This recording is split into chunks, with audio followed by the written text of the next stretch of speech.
Portanto, vimos aí, né, mais uma... Mas eu quero convidar para assumir a presidência aqui, a presidente da CPI, que é a nossa senadora Lídice da Mata. Uma salva de palmas para ela.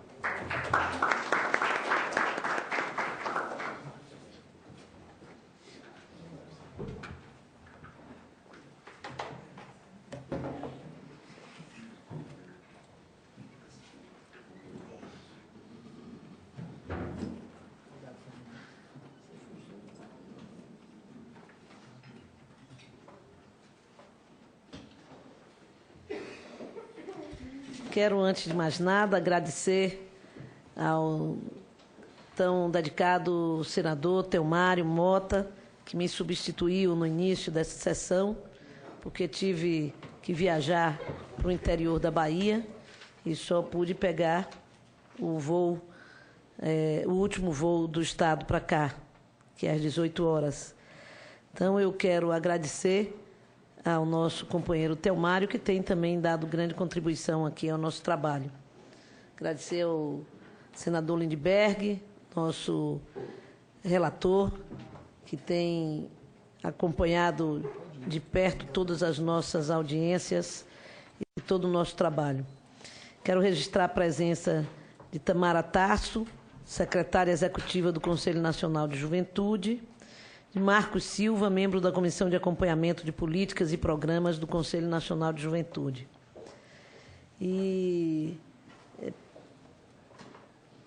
ouvir agora o nosso último expositor. Trata-se do jovem coordenador do Grupo de Trabalho da Juventude Negra do Conselho Nacional de Juventude, o Conjuve,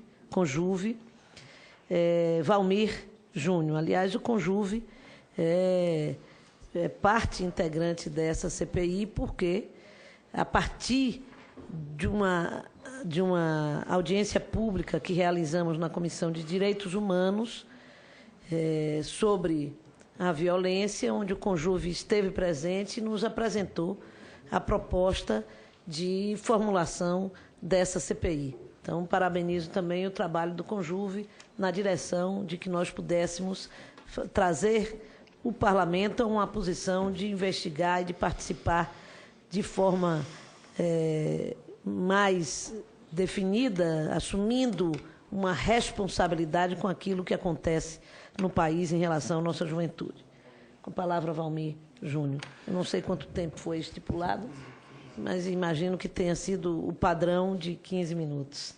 Muito obrigado, senadora. Saúdo a todos e todas da mesa. Para mim é uma grande alegria estar aqui representando o Conselho Nacional de Juventude, assim como também representar a Secretaria Nacional de Juventude. Bom, como a senadora me apresentou, meu nome é Valmir Júnior. Acredito que a não exposição de dados é muito fruto de uma tentativa de trazer para aquilo que é empírico, para aquilo que é prático, para aquilo que faz parte da praxe e do cotidiano da juventude negra, principalmente moradora da favela, na qual eu hoje tenho muito orgulho de falar, de pertencer e de fazer desse território que é tão criminalizado a afirmação do meu espaço como meu direito também à cidade. Hoje sou formado em História pela PUC-Rio e moro no Complexo da Maré, no Rio de Janeiro, e tenho a honra de representar o Coletivo Nacional de Juventude Negra Enegrecer no Conselho Nacional de Juventude. Quero saudar também meus amigos e companheiros do GT de Juventude Negra, a Rúbia, o Giovanni e o Lucas, que estão ali atrás. Também compõem comigo esse GT, na qual a gente traz uma impressão dessa ótica da vivência no cotidiano, da periferia, como aqueles e aquelas que estão na linha de frente do enfrentamento a essa juventude, do enfrentamento a essa violência que a juventude tanto sofre no nosso cotidiano, né? Não quero repetir os dados que já foram passados, mas a gente não pode abrir mão de falar e de revelar que não só um extermínio que a juventude vem sofrendo, como foi bem apresentado nos dados aqui pela CEPIR, mas sim afirmar que nós, juventude negra da favela, estamos sofrendo um verdadeiro genocídio porque é inadmissível olhar para uma fatalidade e uma estatística na qual a gente viu de mais de 70% dos casos de homicídio do nosso país que envolvem, de fato, a população negra, para a gente poder chegar numa somatória um pouco mais fácil. Eu sou da área de humanas, não sou das exatas. Para cada 4 jovens assassinados no Brasil, 3 são negros.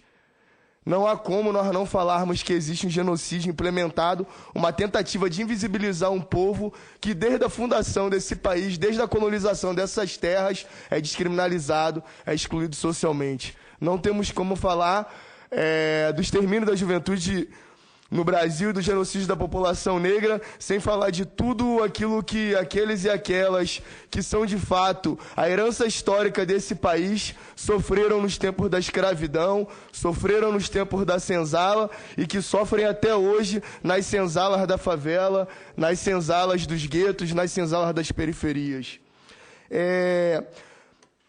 Tem alguns dados que foram apresentados aqui que eu queria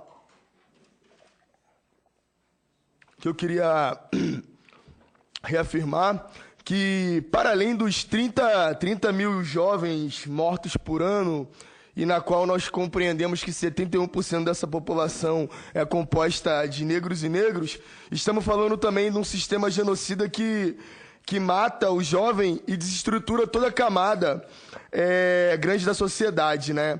Então, para que a gente possa falar daquilo que acontece no cotidiano da juventude, é necessário que a gente faça uma análise, de fato, social do contexto que esse jovem está vivendo hoje.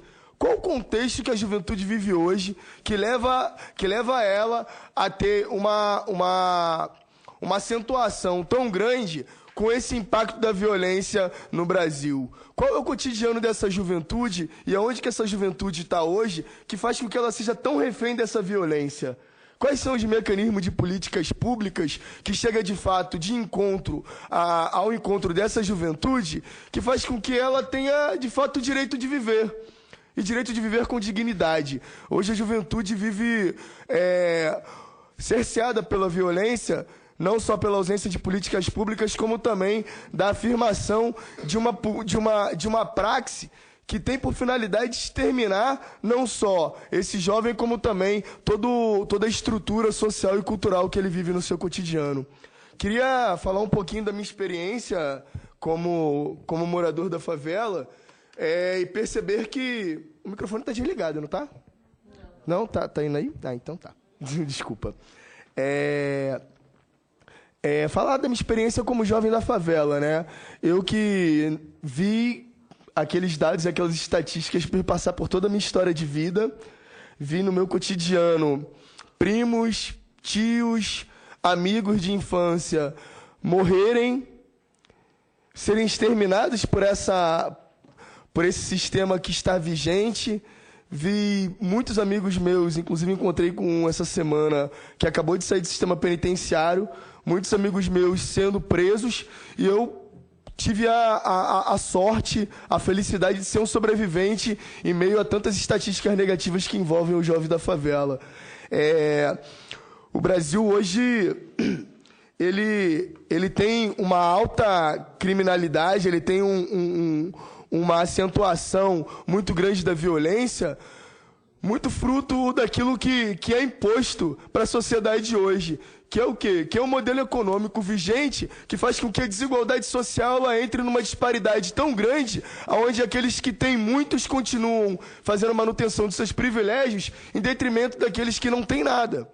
Em detrimento daqueles que estão totalmente à margem da sociedade. Quando a gente fala marginalizada, uma população historicamente marginalizada, é que ela está à margem da sociedade. Ela não faz parte desse conceito de sociedade que a gente entende hoje.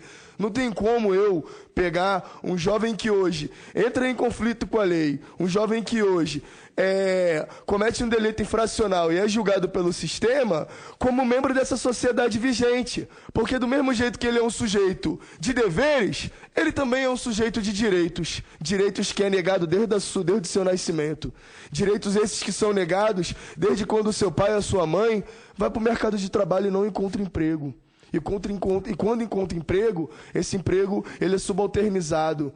Ele é um emprego na qual a gente percebe nitidamente que não proporciona com que o filho ou a filha daquele pedreiro, daquela faxineira, daquela empregada doméstica, daquele atendente de loja, que vai fazer parte dessa sociedade que está em disputa. Essa sociedade que está em disputa no sentido de perceber que a ascensão hoje de uma nova classe média que está se empoderando economicamente, que é fruto das políticas desenvolvidas nos últimos 12 anos de governo, mas que ainda não garante com que a totalidade da população historicamente marginalizada tenha acesso e tenha direito aos mesmos direitos que a população economicamente estável. Estou meio gripado aqui, bebi um golinho d'água. Uma outra coisa que eu anotei aqui, que eu acho que é importante a gente salientar, é que essas vidas estruturadas do nosso contexto social, eu digo isso porque tive um pai que foi dependente químico, meu pai foi dependente a vida toda, faleceu por conta do uso desenfreado de substâncias tóxicas, e via minha infância sendo marginalizada pelo consumo desenfreado de drogas do meu pai.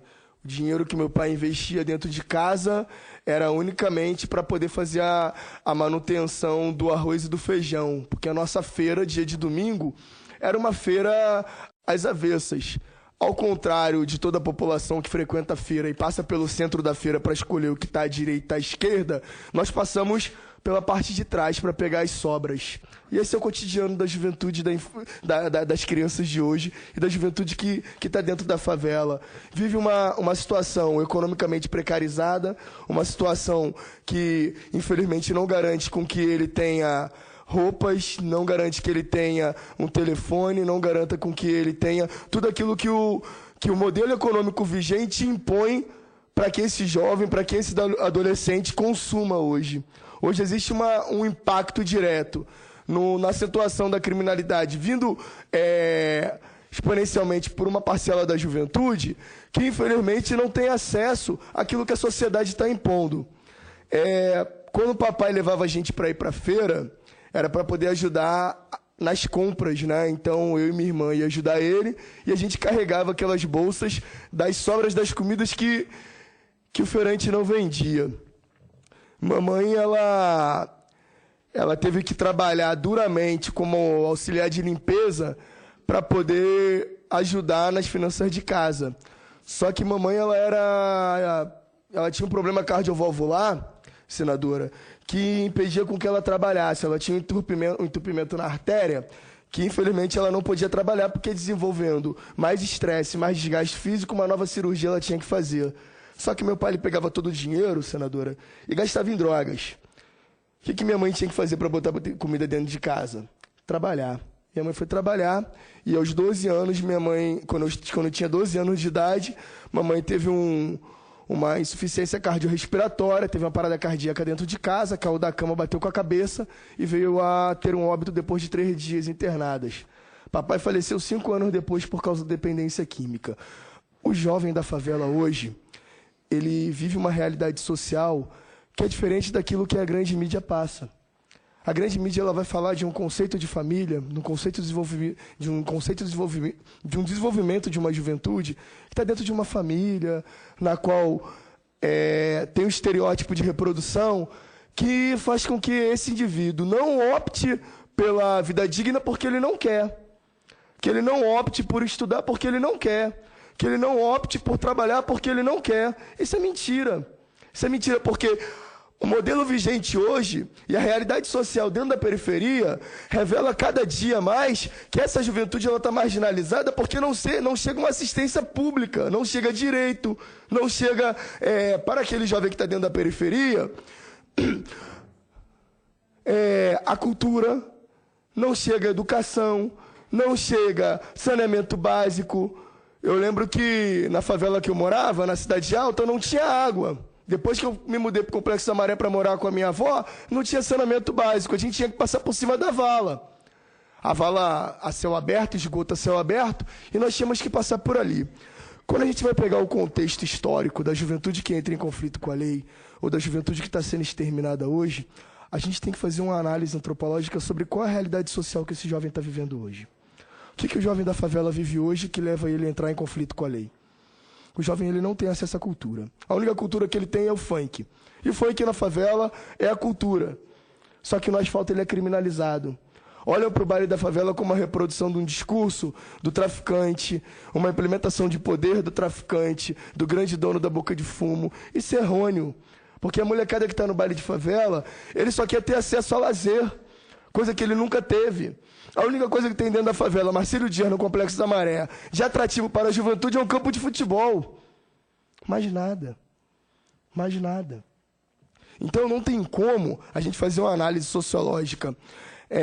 Não tem como não olhar para esse jovem que entra em conflito com a lei hoje e não fazer uma análise sociológica. O mercado de trabalho para essa juventude, como andas hoje?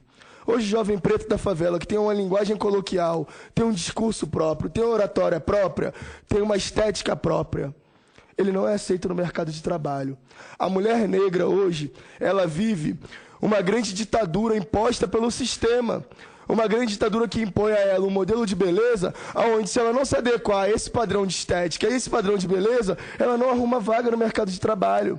Ela não é bem aceita no mercado de trabalho, não é bem aceita dentro dos seus próprios relacionamentos sociais. A população da favela hoje, que é criminalizada, ela vive uma síndrome herdada pelos nossos ancestrais. Qual era, logo após a abolição da escravidão, o crime de capoeira e o crime de vadiagem foi colocado à tona para poder invisibilizar e encarcerar uma população que não tinha acesso à educação, à moradia, a emprego.